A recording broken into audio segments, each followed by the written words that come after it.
le informamos, a poco más de un año de haber asumido el cargo, Pam Bondi fue destituida hoy como fiscal general de los Estados Unidos.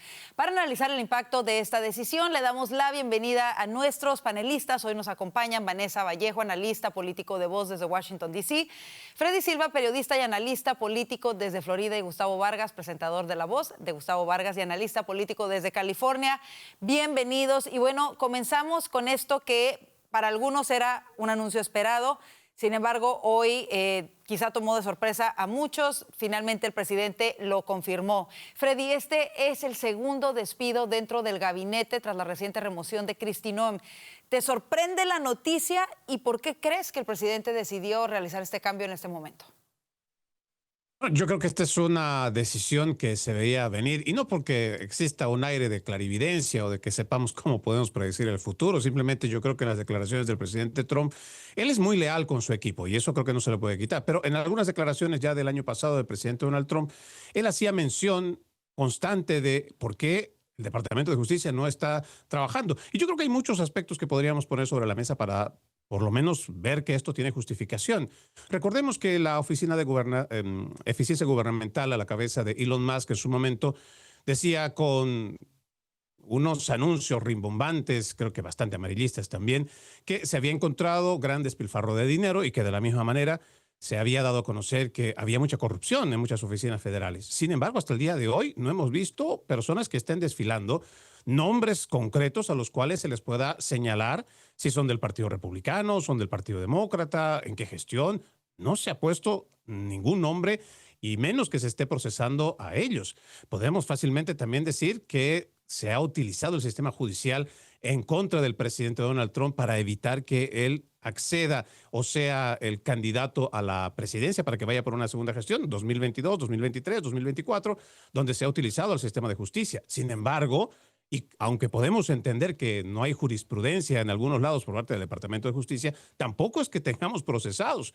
Ahí tenemos a un Alvin Bragg, Letitia James y muchos otros que, siendo personas que no deberían tener alguna afiliación política, o por lo menos no sean tan descarados contra el pueblo, ellos han hecho campaña diciendo que por el Partido Demócrata iban a enjuiciar o encarcelar al presidente Donald Trump. Se ha utilizado el sistema de justicia, se le ha hecho perder la credibilidad. Sin embargo, no tenemos gente que también esté siendo procesada. Ni hablar de los demás procesos, creo que podría decir fácilmente el del 6 de enero, donde se ha montado una gran mentira, donde los grandes titulares de los principales medios de comunicación también decían que se trataba de un intento de golpe de Estado. Sí, entendemos que ha habido una agresión al Congreso. Sí, hemos visto que han roto ventanas. Sí, han golpeado la puerta, ha habido forcejeos. Pero cuando uno ve las imágenes reales que se dan a conocer, que se desclasifican una vez que el presidente Donald Trump ingresa, se muestra la realidad de que yo comparado, no sé si ustedes harán la misma comparación o la misma visión, pero cuando yo veía estas imágenes y la comparaba con un Black Friday donde la gente esperaba por horas en la madrugada de una tienda de electrodomésticos para sacar alguna ventaja de algún artículo, eso era realmente algo mucho más convulso que lo que habíamos visto o lo que trataron de hacernos ver los principales medios de comunicación, aliados de los demócratas, de lo que había pasado el 6 de enero. Muy interesante tu análisis en todo esto que puntualizas. Freddy, me gustaría escuchar a los compañeros qué opinan de esto. Incluso en todos estos casos que has mencionado, por ejemplo, quizá uno de los más recientes, el de James Comey, ¿no? Que era antes el fiscal especial encargado de perseguir también al presidente Trump. Este caso se cayó aparentemente por una mala designación de la fiscal, en este caso Alina Habba, en Nueva Jersey, quizá por una mala función o decisión por parte del Departamento de Justicia. No sé si esto sea acertado, pero pareciese ser así. Vanessa, ¿concuerdas con Freddy en su análisis? Otro de los temas que más le generó críticas a Pam Bondi fue el manejo del caso del agresor sexual Jeffrey Epstein y su reciente comparecencia ante un comité del Congreso. ¿Cómo lo analizas? ¿Qué crees que haya sido el detonante para esta decisión? Creo que es una combinación de todo lo que han mencionado. Ese caso del 6 de enero, pues sí, seguramente al presidente Trump lo tiene molesto. Lo de Jeffrey Epstein, pues yo creo que es de lo que más se ha hablado últimamente en términos de justicia o durante más tiempo en lo que va de la administración en términos de justicia. Y sí vimos declaraciones, al parecer, para algunos contradictorias de la fiscal general. pero yo creo que acá también hay otro asunto y es que vienen las elecciones de medio término. Hay dos cosas importantes. Uno, antes de las elecciones, creo que el presidente está intentando hacer una especie de cambios para mostrar resultados y para digamos que, fortalecer esa visión de un presidente que no temen despedir cuando quiere hacer cambios y cuando las cosas de pronto no están saliendo como él quiere. Eso de cara a las elecciones de medio término, pero también creo que él puede estar pensando en blindarse después de las elecciones de medio término. Es decir, si en las elecciones de medio término no le va tan bien y se pierde la mayoría y él va a tener que enfrentar un montón de impeachments, que es seguramente lo que va a pasar si pierde la mayoría, pues entonces yo creo que él querrá un fiscal general que esté preparado para eso y tal vez quisiera buscar a alguien que se mueva mejor en Washington. Pam Bondi era alguien de Florida y que muchos, la verdad, dentro del Partido Demócrata, pues es que tenían un odio hacia ella y también, incluso ya hemos visto tweets de demócratas diciendo que ella no va a escapar a la justicia. Entonces tal vez el presidente también, además de todas las cosas que ustedes han dicho, está pensando en cambios antes de las elecciones y también un fiscal que pueda apoyarlo de la manera correcta si eventualmente tiene que enfrentar todos esos impeachments y que se mueva muy bien en Washington, D.C. Creo que por eso es que suena el nombre de Lee Zeldin. Nos vamos contigo, Gustavo. También interesante el análisis que hace Vanessa. Hasta ahora se ha confirmado Todd Blanche como fiscal general interino. Esto nos dice que es únicamente de manera temporal. ¿Cuál crees que va a ser el enfoque? ¿Cuál fue la decisión determinante, lo que determinó que el presidente tomara esa decisión y cuál será el nuevo enfoque? ¿Estás de acuerdo con Vanessa, con Freddy? ¿Cómo lo ves tú?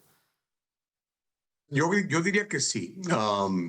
Errores puntuales, particularmente el asunto de los archivos de Epstein. Yo creo que esa es una de las críticas quizá más claras y más obvias que se le pueden hacer a la hoy ex fiscal de los Estados Unidos, Pam Bondi. También el asunto de que mencionaba Freddy al principio, ¿no? Cuando sale Doge y nos dicen que hay un montón de ladrones en la administración y un montón de ladrones en diferentes gobiernos, particularmente con fondos federales, esperamos ver gente en la cárcel. Y seguimos esperando ver gente en la cárcel, ¿no? Ahora con esta nueva iniciativa del presidente Trump con J.D. Vance, esperamos que llegue a suceder. Pero le faltó, yo creo que le faltó eso a Pam Bondi. Una mujer que tenía un récord prácticamente impecable en Florida, la quieren mucho, hizo un gran trabajo. Y parecía al principio que era una buena decisión, pero empezó a mostrar algunas falencias. Y yo creo, sumándome a lo que dice tanto Vanessa como Freddy, que está preparando el terreno el presidente Trump para lo que se viene en los próximos meses, particularmente con la designación de Todd Blanche ahora como fiscal interino, que es de las grandes confianzas del presidente Trump, así como también Pam Bondi. O sea, Pam Bondi y Trump son amigos.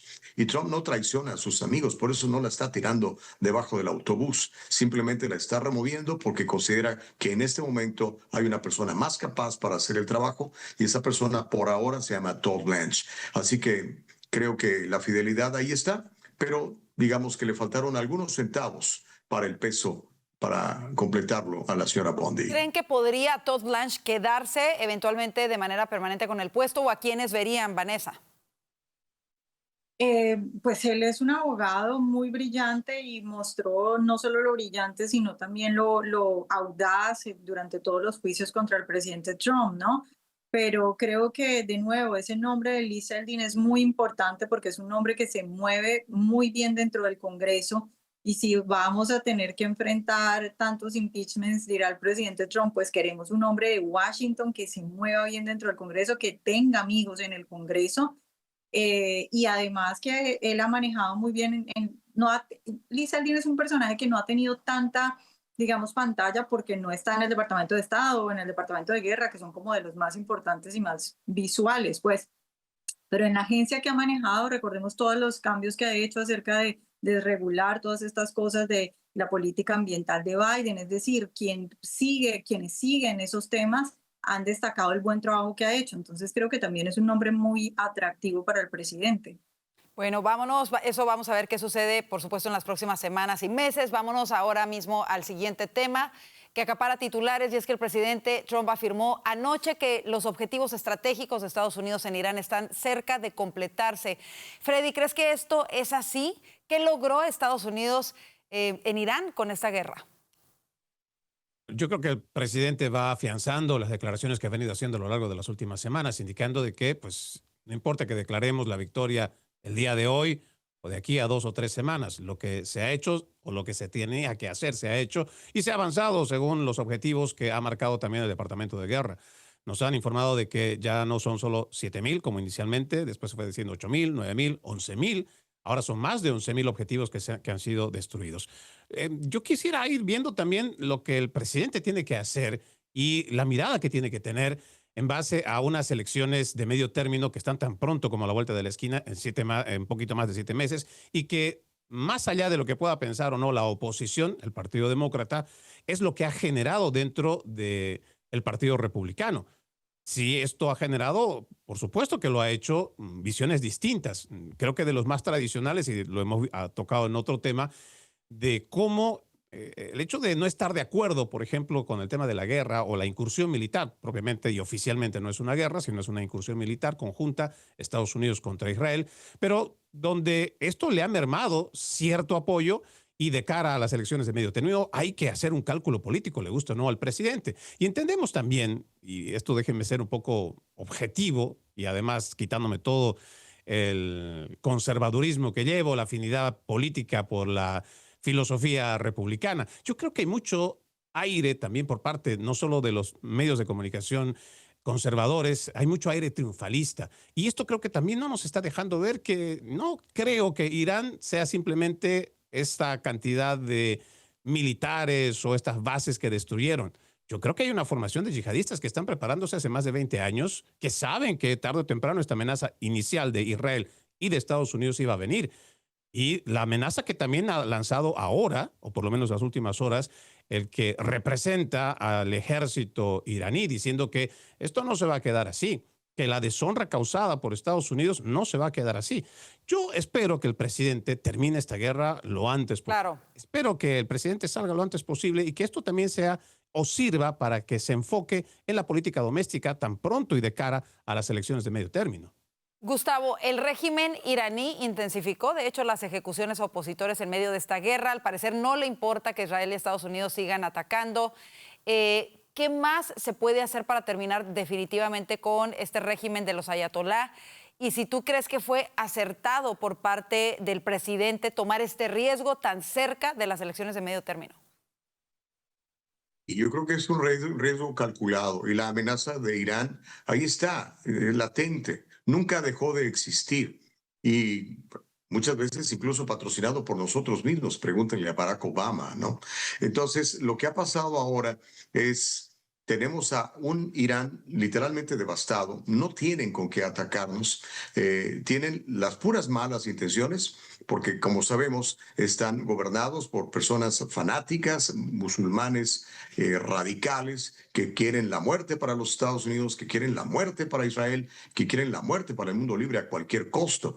Las amenazas que profirió Ebrahim Solfakari, que es el que está ahora saliendo a darse a conocer en los medios, amenazando que va a destruir a Estados Unidos y tal, pues yo creo que son simplemente las malas intenciones que tienen. Si tuvieran el músculo ya lo hubieran hecho. Eso sí, no descarto que haya ataques por aquí o por allá, porque sabemos que mucha gente se metió en la pasada administración y quizá dentro de esa gente que entró a los Estados Unidos hay estos malos actores.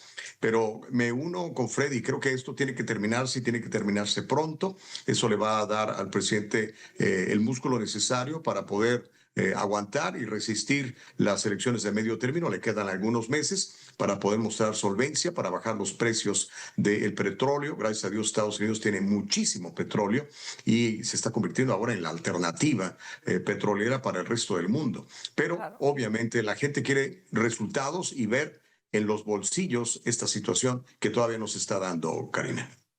Así es, definitivamente la economía sigue siendo quizá el tema más importante para los estadounidenses, sobre todo en año electoral. Vanessa, escuchábamos al presidente anoche, muchos estaban ansiosos de escuchar quizá una fecha para terminar la guerra, un anuncio quizá más contundente, aunque él habló de que esto va a terminar pronto, no dio una fecha exacta. ¿Te parece que fue un mensaje para tratar de calmar los ánimos, un mensaje quizá de manera estratégica por parte del presidente? Y si crees que realmente en unas cuantas semanas, como lo asegura, se pueda terminar la guerra y Estados Unidos retirarse de Irán. Pues me parece que fue un mensaje muy raro porque en realidad no hubo ningún anuncio. Creo que fue un mensaje para tratar de mejorar la situación de los mercados. El presidente ha visto que cada vez que él habla, hay resultado en los mercados. Entonces, creo que eso fue lo que hizo ayer. Ahora bien, esta mañana vimos el post del presidente Trump hablando de ese puente, del video del puente que vimos en Irán, diciendo que Estados Unidos puede, pues, reiterando el poder de Estados Unidos y cómo Estados Unidos puede destruir por completo a Irán. Y es otra vez ese juego del presidente de un día lo vemos más calmado, al otro día lo vemos completamente agresivo, al otro día lo vemos un poco como en la mitad. Y creo que eso depende de lo que a él le informen cada día. Y creo que lo de ayer, pues de nuevo, es ese mensaje para intentar calmar un poco los mercados, pero al mismo tiempo yo supongo que no se atrevió a dar una fecha porque yo creo que él en el fondo cree que esta es una oportunidad histórica y sí quiere acabar con ese régimen. Pues vamos a estar muy pendientes de cuánto más puede extenderse este conflicto. Definitivamente de acuerdo con ustedes en que Irán era una amenaza que tenía que abordarse y realmente el único presidente que iba a tener la determinación de hacerlo es el presidente Trump. Con eso nos vamos a la pausa comercial. Quédese con nosotros, ya volvemos con más del panel de Voz News. Llevar a tu familia al médico no debería costar tanto. Con Voz Salud, toda tu familia recibe atención ilimitada, virtual o presencial, y más de 400 medicamentos genéricos totalmente gratis. Desde un simple resfriado hasta el manejo de enfermedades crónicas, todo está cubierto, desde solo $1 al día. Visita salud.voz.us y protege la salud de tu familia hoy mismo.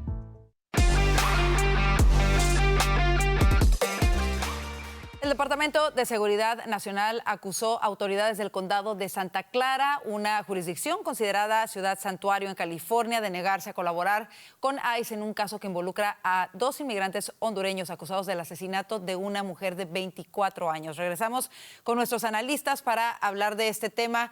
Comienzo contigo, Gustavo. Uno de estos migrantes había ingresado ilegalmente al país en 3 ocasiones. Había sido deportado 2, ingresó una tercera. Otro de ellos ya había sido arrestado anteriormente por las autoridades por violencia doméstica. ICE pidió que antes de que fuese liberado le notificaran a ICE para poder deportarlo. No lo hicieron, lo soltaron y aparentemente asesina a esta joven de 24 años, madre aparentemente de su hijito de 5 años. Estamos hablando del asesinato de Kimberly Chirinos. ¿Crees que tienen responsabilidad las autoridades locales en este asesinato de esta mujer? Karina, tienen toda la responsabilidad. Lamentablemente se crea este estado santuario y al principio pues no parecía tan mala idea, ¿no? Kevin de León, que es el que propone esto cuando era el jefe de la asamblea, él es demócrata, después fue concejal de Los Ángeles. Y la idea era que esas personas indocumentadas, que por ejemplo se pasaban un alto o que tenían algún delito de estos mínimos, no fueran entregados directamente a las autoridades y que se les diera una segunda oportunidad. También que cuando eran testigos de crímenes pudieran ir abiertamente a denunciarlos a la policía sin temor a ser deportados. Pero la extrema izquierda se ha apoderado del Estado. Tenemos un gobernador de extrema izquierda llamado Gavin Newsom, que tiene controlado todo el Estado a nivel asamblea, a nivel Senado, a nivel Procuraduría de Justicia. Y entonces han empujado todas estas leyes absurdas y más ahora con el presidente Trump, porque el gobernador quiere erigirse como la antítesis, la némesis del presidente, buscando ser el presidente, por lo menos por ser el nominado demócrata para la presidencia en el 28, y ha empujado todo esto durísimo. Durante el COVID liberó muchos presos antes de tiempo que hoy en día están criminalizando y victimizando a la gente en las calles de California y de Los Ángeles. Los Ángeles acaba de reportar, perdió más de 50,000 habitantes Los Ángeles en 6 meses. La gente está huyendo y es debido a todo esto. Obviamente son los responsables, pero entendamos esto. California es un estado santuario. Las ciudades son ciudades santuario, excepto Huntington Beach, que se ha revelado. Todas las demás ciudades se han sometido a esta bota extrema. Y como es la ley del estado, yo siento que esto es algo absolutamente anticonstitucional, pero no he visto que alguien se haya animado por parte de la derecha o el Partido Republicano en California, que en mi opinión son una partida de pusilánimes, no le hayan hecho frente a estas leyes que son a todas vistas anticonstitucionales, Karina. Y bueno, vemos hoy mismo la batalla a nivel nacional, los demócratas negándose precisamente a financiar al Departamento de Seguridad Nacional porque no quieren financiamiento para ICE y para la patrulla fronteriza, con lo cual pudieran haberse evitado asesinatos como el de esta joven de 24 años. Voy contigo, Vanessa, tú has estado siguiendo todas estas discusiones, ahora hay una nueva propuesta aprobada en el Senado, vamos a ver qué pasa en la Cámara de Representantes. Sin embargo, casos como este nos demuestran la importancia de agentes de ICE y que actúan, por supuesto, bien y que se enfocan en el peligro para las comunidades. Y también vemos las consecuencias de las políticas santuario que en realidad causan la muerte de gente inocente. ¿Cómo lo ves? Pues es una situación que que vuelve a poner sobre la mesa las preguntas de a qué juegan los demócratas, es decir, por qué soltar a un delincuente, por qué darle 50,000 oportunidades a alguien cuando la probabilidad es alta de que vuelva a cometer un delito, pero no solo eso, sino que el riesgo es de que una persona pierda la vida.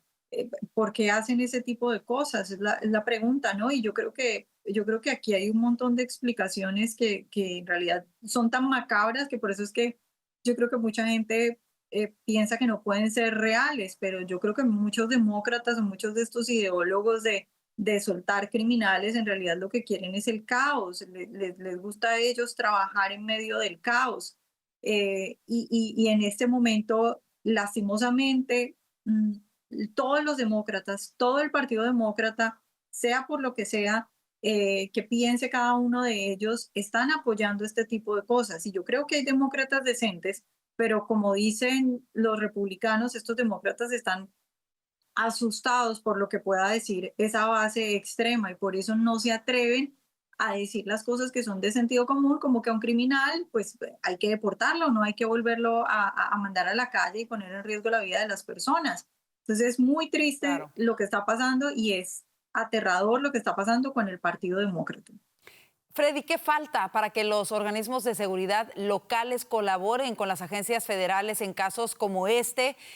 Lo repito, aquí, por ejemplo, uno de los acusados, Franklin Inestrosa Martínez, había ingresado y había sido ilegalmente, ya había sido deportado en 2 ocasiones, ingresó una tercera porque estaba aquí en el país, tenía cargos de asesinato ya en otra ciudad y ahora se le acusa también de estar involucrado en este asesinato. Y el otro acusado también, José Chirinos Munguía, aparentemente expareja de esta joven madre de 24 años, había sido arrestado por violencia doméstica. ICE había solicitado que lo detuvieran o que si lo iban a soltar, no lo soltaran y le avisaran a ICE para poderlo deportar. No fue así, lo dejaron en libertad y aparentemente fue y mató a esta joven madre. ¿Hasta cuándo? ¿Qué más cosas tienen que pasar para que haya una colaboración entre autoridades locales y federales para sacar del país a las personas violentas que no deberían estar aquí en primer lugar? Bueno, a la gente que se asombra, que por supuesto que esto es algo macabro, creo que voy a utilizar la palabra que ha dicho Vanessa, pero esto es algo que si usted revisa, por ejemplo, la página de Illegal Alien Crimes, usted puede entrar a la plataforma de X y va a encontrar una lista de todos los días que sale de gente que están deteniendo y la mayoría son abusadores sexuales de menores de edad. Ahora, ¿qué es lo que falta? Lo que falta es que tienen que entrar en conciencia. Cada vez que un demócrata sale a través de sus aliados, los principales medios de comunicación, a decirle que no hagan su trabajo o que no les permitan hacer su trabajo a los de ICE, que se le enfrenten, que les escupan, que les griten, que los agredan, incluso que les disparen, lo que están haciendo es fomentar una cultura del desacato. Y esta cultura del desacato ya está trayendo sus consecuencias. Veamos en las calles, cada vez hay jóvenes que le tienen menos miedo a la autoridad, porque el momento que tú le dices a una persona, y peor aún cuando estás en un cargo público de poder y le vas diciendo que no respeten a la autoridad, le estás diciendo que le falten el respeto a todos los uniformes. Por eso es que el momento que el departamento de la policía o igual el departamento de los alguaciles, yo entiendo que muchos de los departamentos de policía pues están trabajando conjuntamente con las alcaldías y muchas de las alcaldías son demócratas y deben de regirse pues a quien es su jefe por ahí. Sin embargo, tienen que entrar en conciencia cada uno de los agentes de la ley. El momento que se fomenta el ataque a un uniforme, se lo van a faltar el respeto a todos. Claro. Y el momento que nosotros empecemos a entrar en esta latinoamericanización, nos vamos a volver un país bananero como cualquiera, en el cual le pueden escupir al policía, le pueden dar un dinero de frente para sobornarlo, faltarle el respeto a la autoridad y vamos a entrar en esta escalada de violencia, la cual están buscando los demócratas. Porque su forma de existir de los izquierdistas es generando el caos. De otra manera no tendrían cómo justificar. Recuerden el tema que tienen los zurdos al decir que por cada necesidad hay un derecho. No, ellos crean a través de el caos un derecho. Y en realidad la misma comunidad hispana paga las consecuencias, como lo vemos en este caso. Esta familia, desafortunadamente, sería muchísimo más sencillo si autoridades locales y federales colaboraran para deshacerse y regresar a la gente delincuente que no debería de tener el privilegio de estar en este país. Y de esa manera dejarían de poner en riesgo también a gente de bien que quizá llegó hace muchísimos años y ha contribuido sin delinquir y que a lo mejor se merece una oportunidad más adelante, ¿no? De alguna manera eso sería el escenario ideal, pero simple y sencillamente no está sucediendo. Se nos terminó el tiempo, compañeros, como siempre un gustazo tenerlos con nosotros. Gracias Freddy Silva, Gustavo Vargas y Vanessa Vallejo por ser parte del panel de Voz el día de hoy y gracias a ustedes por su sintonía. Antes de despedirnos, tómese un minuto, vaya a nuestro canal de YouTube @VozMedia, suscríbase y active las notificaciones. Comparta también este noticiero y nuestro contenido. Su apoyo nos ayuda a seguir creciendo. Que tenga una excelente noche y si Dios lo permite, le esperamos mañana. Bendiciones.